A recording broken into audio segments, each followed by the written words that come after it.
Es un placer estar aquí con todos ustedes, con el Consejo, celebrando vuestro primer cumpleaños.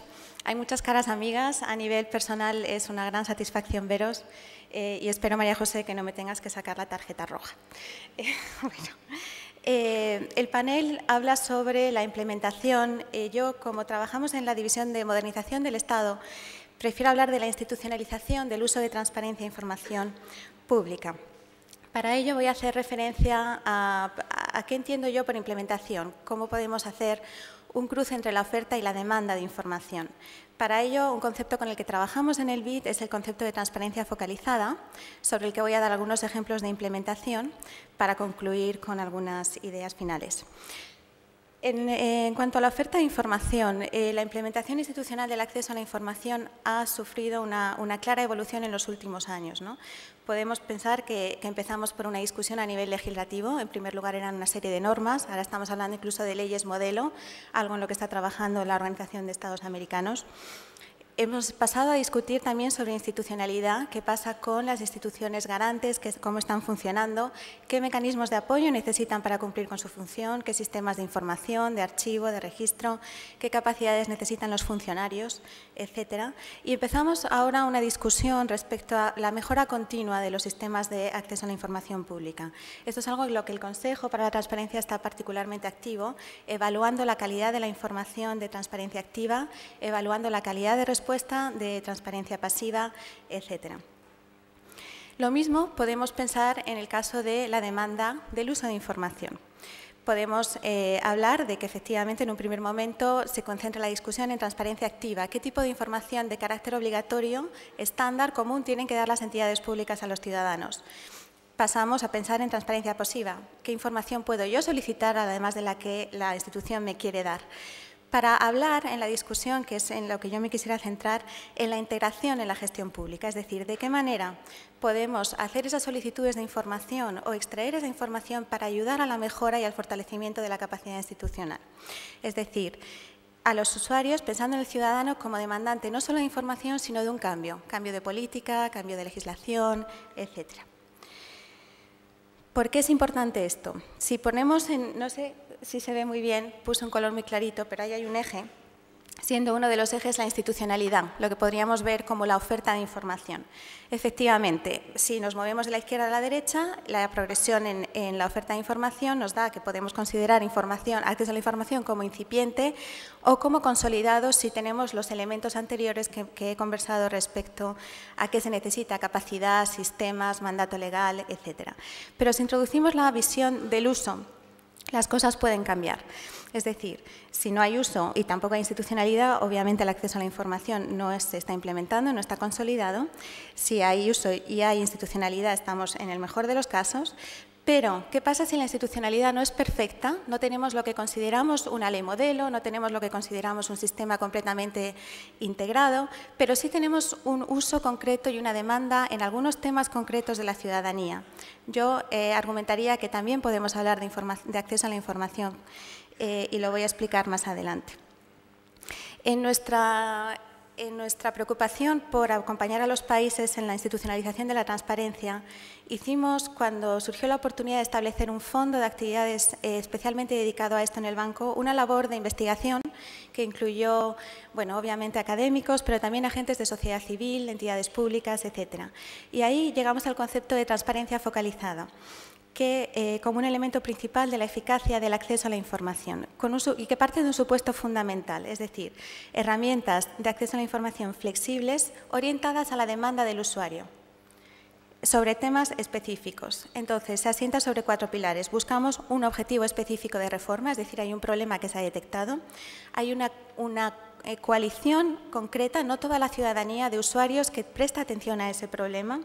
Se apoya, por tanto, en unas necesidades de información específicas, no en todas, y requiere un mecanismo de consolidación y de comunicación específico. Si lo vemos para diferenciarlo de lo que podríamos considerar un enfoque general, podríamos hablar de que un enfoque general parte del diseño de la ley, parte de todas las instancias de implementación que hemos comentado, procesos, capacidades, etcétera, y aspira a un cambio cultural a nivel del Estado, mientras que lo que podemos considerar transparencia focalizada aspira a cambios de política en sectores concretos. No necesariamente necesita un marco general de acceso a la información, se puede anclar en marcos normativos que ya existan, por ejemplo, regulaciones de compras públicas o regulaciones de política fiscal, por poner un ejemplo, y suele surgir a demanda de un grupo determinado de ciudadanos que necesita que se mejore un servicio o que tiene una preocupación concreta. Esto es parte orientadora y fundamental del trabajo que el banco hace en materia de transparencia y anticorrupción. Es cierto que el acceso a la información no se limita a eso, pero es el uso más estratégico que el banco le está dando. Es una herramienta para la prevención, para el control de la corrupción. Para ello, como mencionaba antes, tenemos un instrumento específico, el Fondo de Actividades Anticorrupción, que se apoya con recursos del Gobierno de Noruega y que utiliza el concepto de transparencia focalizada. Tiene varios proyectos en la región, como se ve en el mapa, y voy a referirme a alguno de ellos como ejemplos. Por ejemplo, en Brasil, el Observatorio del Gasto Público. Volviendo al concepto de transparencia focalizada, ¿cuál era el problema identificado? Un gasto público que supera el 32% del Producto Nacional Bruto, con numerosas entidades con facultad de gasto en diferentes niveles de gobierno y donde la gestión de información para análisis y control toma y debe informar decisiones preventivas o existe una oportunidad de utilizarla para tomar decisiones preventivas de gestión. ¿Qué usuarios vinieron a demandar este cambio? La propia Contraloría General de la Unión, que en el caso de Brasil hace control interno del Ejecutivo, los propios ministerios del sector público, aunque no lo creamos, porque es un servicio que se les presta al detectar ineficiencias que pueden corregir, y, por supuesto, la ciudadanía. En este caso, la Contraloría General de la Unión hizo un acuerdo con una coalición de más de 170 organizaciones de sociedad civil. ¿Qué se hizo? Se estableció un observatorio que lo que hace es capturar información de gasto de diferentes entidades públicas y lo vuelca. Además, se establecieron algunos patterns de investigación de desviaciones en lo que se prevé como gasto o en la normativa.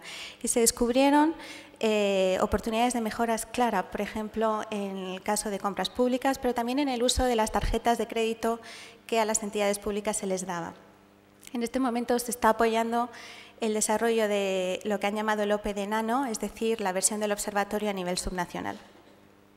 En el caso de Belice, en el ámbito de transparencia fiscal, el problema ha identificado una necesidad de ajuste fiscal por una elevada deuda pública que impide a Belice acceder al financiamiento internacional, pero además un proceso presupuestario que deja mucho que desear en términos de transparencia y que incluye un montón de entidades y de fondos fiduciarios exentos al control.